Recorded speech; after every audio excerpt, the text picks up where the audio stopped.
So thankful to take this time, these few minutes with you here today as we want to keep you encouraged through these very interesting days.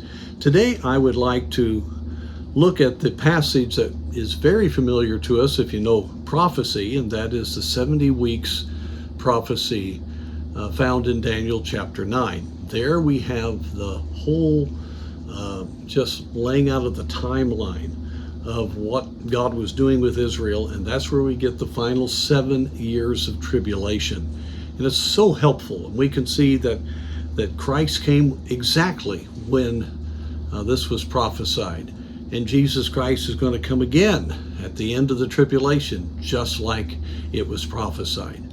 But right before that prophecy is a wonderful insight into why God gave this discernment, this prophecy to Daniel. We read in verse 23 of chapter 9, "At the beginning of thy supplications, the commandment came forth, and I am come to show thee," this is Gabriel the angel, "for thou art greatly beloved. Therefore understand the matter and consider the vision." I think it's very interesting that God entrusted Daniel with these very critical prophecies because he was a man that could be trusted. And for Gabriel, the angel, to come and note that about Daniel, I think is very significant. He was carrying a message from the heart of God himself.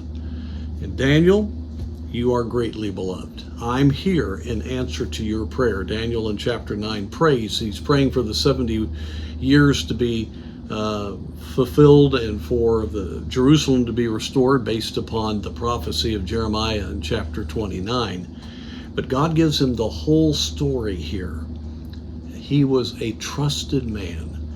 And let me just say, God loves each one of us, but we become greatly beloved when our hearts are in tune with him, when we cherish his words and love his commandments. There is that special love.